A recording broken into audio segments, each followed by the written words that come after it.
दोस्तों नमस्कार। मेरे YouTube मंच सामाजिक कल्याण सागर में आपका सभी का स्वागत है। दोस्तों आज हम बात करने वाले हैं सप्त सिंधु प्रदेश की या सप्त सिंधु क्षेत्र की।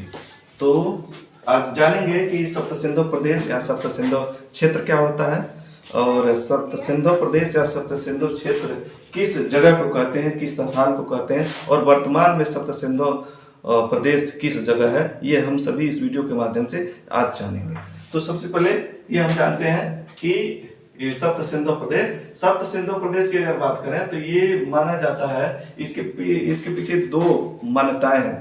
तो हम समझेंगे ये दो मान्यताएं क्या। पहली मान्यता के अनुसार जो सप्त सिंधु प्रदेश है, मतलब कुछ नदियां हैं, उन नदियों के स्थान को ही सप्त सिंधु कहते हैं, लेकिन वो नदियां कौन कौन सी हैं हम ये जानने का प्रयास करते हैं इन दोनों माध्यमों से। तो पहली मान्यता के अनुसार ये माना जाता है कि गंगा नदी, यमुना नदी, सरस्वती नदी, गोदावरी नदी, सिंधु नदी, कावेरी नदी और नर्मदा नदी। गंगा, यमुना, सरस्वती, गोदावरी, सिंध, कावेरी और नर्मदा, ये जो सातों नदियां हैं, सातों नदियों का जो स्थान है जहाँ ये आपस में मिलती हैं उस जगह को ही ये सप्त सिंधु प्रदेश कहते हैं। ये सातों नदियां जहाँ आकर के आपस में मिलती हैं उस जगह को ही सप्त सिंधु प्रदेश कहते हैं। ये पहली मान्यता है, लेकिन ये पहली मान्यता मुख्य रूप से सर्वमान्य नहीं है, इसको सभी लोग नहीं मानते हैं इस पहली मान्यता को। दूसरी मान्यता अगर हम देखें तो दूसरी मान्यता के अनुसार सिंधु नदी, झेलम नदी, चिनाब नदी, रावी नदी, सतलज नदी, ब्यास नदी और सरस्वती नदी। सिंधु नदी, झेलम नदी, चिनाब नदी, रावी नदी, सतलज नदी, ब्यास नदी और सरस्वती नदी, ये जो सात नदियां हैं, ये जो दूसरी मान्यता है, सात नदियों का जो स्थान है जहां आकर के आपस में मिलती हैं, इन्हीं सात नदियों के आपस में जहां आकर के मिलती हैं उसी क्षेत्र को ही सप्त सिंधु क्षेत्र या सप्त सिंधु प्रदेश कहते हैं। ये दूसरी मान्यता है और यही मान्यता एक तरह से सर्वमान्य है। तो एक बार और समझें, सिंधु नदी, झेलम नदी, चिनाब नदी, रावी नदी, सतलज नदी, ब्यास नदी और सरस्वती नदी, ये सातों नदियां जहां आकर के मिलती हैं उसी क्षेत्र को और उसी जगह को ये सप्त सिंधु प्रदेश या सप्त सिंधु क्षेत्र के नाम से जाना जाता है और यही मान्यता सर्वमान्य है। अब हम जानते हैं कि जो ये सिंधु नदी है, सिंधु नदी को वैदिक काल में मतलब सबसे प्रमुख नदी माना जाता है और ये माना जाता है कि जो सप्त सिंधु प्रदेश है, तो सप्त सिंधु प्रदेश जो है आर्यों का ये माना जाता है कि जो आर्य आए थे तो सबसे पहले यही सप्त सिंधु प्रदेश में ही बसे थे। आर्य सबसे पहले आकर के सप्त सिंधु प्रदेश में ही बसे थे और जो आर्यों का जो सबसे प्राचीन ग्रंथ है ऋग्वेद, तो ऋग्वेद की रचना भी मानी जाती है कि सप्त सिंधु प्रदेश में हुई थी। तो ऋग्वेद का काल जो माना जाता है 1500 ईसा पूर्व से 1000 ईसा पूर्व के बीच का जो काल है वो ऋग्वैदिक काल के नाम से जानते हैं और इसी काल में ही ऋग्वेद की रचना हुई थी सप्त सिंधु प्रदेश में। सप्त सिंधु प्रदेश यानी कि ये सातों नदियां जहां करके आपस में मिलती हैं जिस जगह पर, वो सप्त सिंधु प्रदेश है। तो हम सभी आज इस नक्शे के माध्यम से, जो ये नक्शा आपको दिखाई दे रहा होगा, इस नक्शे के माध्यम से हम जानने का प्रयास करेंगे कि सप्त सिंधु प्रदेश कहाँ है, किस जगह पर ये सातों नदियां आकर के मिलती हैं और वो सप्त सिंधु प्रदेश आज के समय में किस जगह मौजूद है। तो ये हम जानते हैं। तो हमने बताया कि सप्त सिंधु प्रदेश में सिंधु नदी जो है सबसे प्रमुख नदी, आर्यों के समय वैदिक काल में सबसे प्रमुख नदी मानी जाती थी और जो सरस्वती नदी है, तो सरस्वती नदी को माना जाता है कि ये सबसे पवित्र नदी थी। सिंधु नदी सबसे प्रमुख नदी थी, सरस्वती नदी सबसे पवित्र नदी थी। अब वही जानेंगे कि ये जो नदी है, जो सातों नदी है, इस सातों नदियों के अलग अलग नाम वैदिक काल में आए हैं।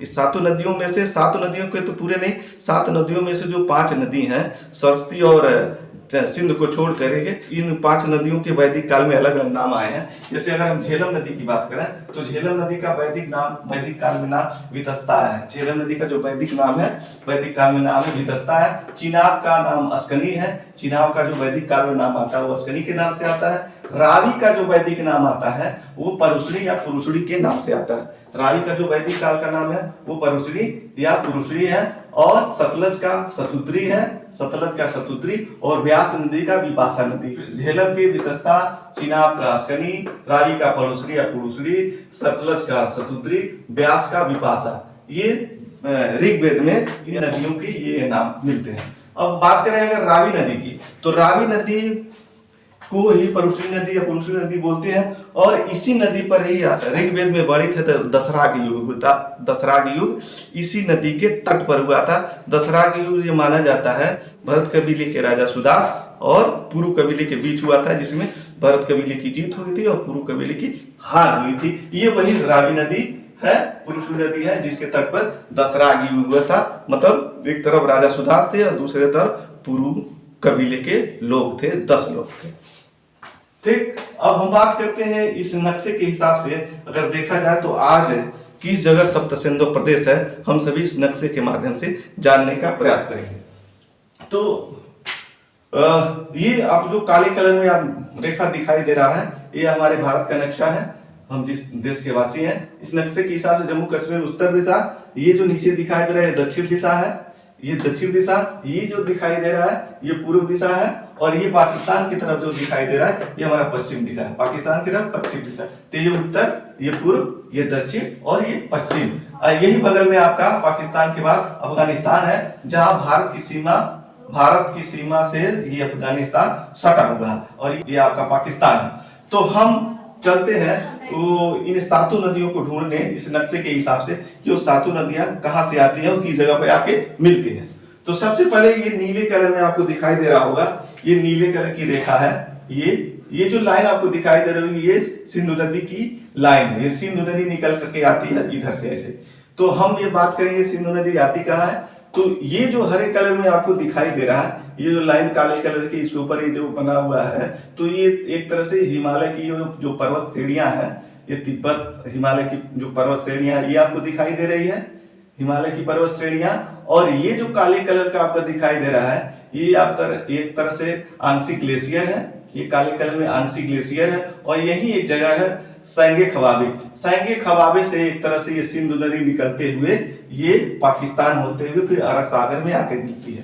सैंगे खवाबे से प्रारंभ होते हुए ये जम्मू कश्मीर होते हुए सिंधु नदी ये नीले कलर में दिखाई दे रहा है, ये आकर के ये पाकिस्तान के मकरान तट पर, जो पाकिस्तान का समुद्री तट है, ये मकरान तट पे आके अरब सागर में ये गिरती है सिंधु नदी। अगर यही हम बात करें कि यही आपका जम्मू कश्मीर में पड़ता है बूलर झील, तो बूलर झील से प्रारंभ होते हुए ये निकल करके आती है, हरे कलर में आपको दिखाई दे रहा है, बूलर झील से प्रारंभ होते ही ये झेलम नदी आकर के यहाँ मिलती है चेनाब नदी में। झेलम नदी चेनाब नदी में आकर के मिलती है, हरे कलर में आपको दिखाई दे रहा होगा, ये झेलम नदी आ रही है। और यही एक काले कलर में आपको दिखाई दे रहा होगा, ये जो डॉट में हमने दर्शाया है, ये जो आप देख रहे हैं, ये हिमाचल प्रदेश है। ये जो जगह है ये हिमाचल प्रदेश है। ये जो नक्शे में आपको दिखाई दे रहा है नीला और ये काला डॉट में, ये हिमाचल प्रदेश है। तो चेनाब नदी एक तरह से हिमाचल प्रदेश से होते हुए, हिमाचल प्रदेश से प्रारंभ होते हुए जम्मू कश्मीर होते हुए ये आकर के झेलम नदी में मिल जाती है यहाँ चेनाब नदी। और यही हिमाचल प्रदेश में ही ये जो लाल कलर में आपको दिखाई दे रहा है, लाल कलर में, ये हिमाचल प्रदेश से होते हुए रावी नदी निकलती है। हिमाचल प्रदेश से होते हुए रावी नदी निकलती है और ये चेनाब नदी में आकर के मिल जाती है। हिमाचल प्रदेश से होते हुए रावी नदी निकलती है और चेनाब नदी में आकर मिल जाती है। इसका मतलब ये कि ये झेलम नदी चेनाब नदी पहले आकर मिलती है। झेलम नदी जो निकलती है ये जम्मू कश्मीर के बूलर झील से होते हुए आती है। चेनाब नदी हिमाचल प्रदेश से आकर के, चेनाब नदी हिमाचल प्रदेश से आती हुई झेलम नदी में मिल जाती है। फिर हिमाचल प्रदेश से ही रावी नदी ये लाल कलर में दिखाई दे रहा है, ये लाल कलर में ये आपका हिमाचल प्रदेश से रावी नदी निकलते हुए चेनाब झेलम और रावी एक दूसरे से मिल जाती हैं। अब अगला अगर हम बात करें तो जैसे ये ब्यास नदी की, तो ब्यास नदी भी हिमाचल प्रदेश से होते हुए पंजाब में आके सतलज नदी से मिलती है। जो ब्यास नदी है हिमाचल प्रदेश से होते हुए, हिमाचल प्रदेश से प्रारंभ होते हुए ये पंजाब में, ये जो नक्शा आपको दिखाई दे रहा होगा ये पंजाब है, ये हिस्सा आपका डॉट में ये पंजाब है। और ब्यास नदी हिमाचल प्रदेश से प्रारंभ होकर के ये आकर के पंजाब में सतलज नदी से मिल जाती है। और अगर हम सतलज नदी की बात करें तो ये जो आपको ये जगह दिखाई दे रहा होगा, ये जगह राकस झील है। ये राकस झील से प्रारंभ होते हुए ये बगल में आपका यही मानसरोवर है, मानसरोवर झील है। और ये राकस झील से प्रारंभ होते हुए सतलज नदी आपका, ये सतलज नदी हिमाचल प्रदेश होते हुए पंजाब में आती है और पंजाब में फिर ब्यास नदी से मिल जाती है। और ब्यास नदी से मिलते हुए ये पंजाब होते हुए सतलज नदी फिर आकर के ये झेलम, चेनाब और रावी नदी में आकर मिल जाती है। तो यहाँ ये पाकिस्तान में आकर के ये पांचों नदियां आपस में मिलती हैं। झेलम, चेनाब, रावी, ब्यास और सतलज। हाँ, ब्यास नदी और सतलज की बात करें तो ये आपस में आकर के पंजाब में मिलती हैं, लेकिन एक दूसरे से ये पांचों नदियां आकर के पाकिस्तान में मिलती हैं। पाकिस्तान में मिलती हैं यानी कि झेलम, चेनाब, रावी, ब्यास और सतलज आकर के पाकिस्तान में मिलती हैं, और पाकिस्तान में जिस जगह पर मिलती हैं ये पांचों नदियां, उसी को हम सभी पंचनद के नाम से जानते हैं।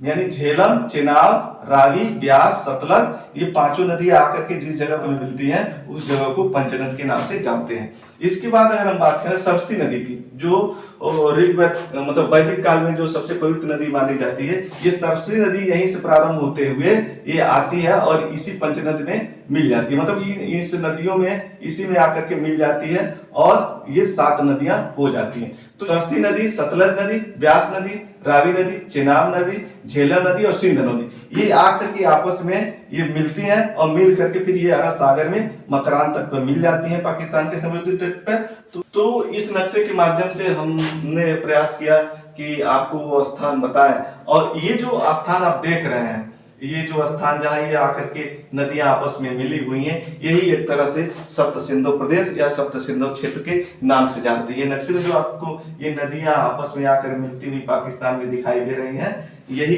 एक तरह से सप्त सिंधु क्षेत्र है, सप्त सिंधु प्रदेश है, और जिसमें आकर के सबसे पहले आर्यों का जो प्रारंभिक निवास था वो सबसे पहले यही वो क्षेत्र था, यही वो जगह था जहां आकर के आर्य सबसे पहले बसे थे और वेदों की रचना किए थे। वैदिक काल का एकदम समय बिल्कुल एक तरह से यही है, ऋग्वैदिक काल का जो आर्यों का प्रारंभिक जो निवास स्थान था यही है।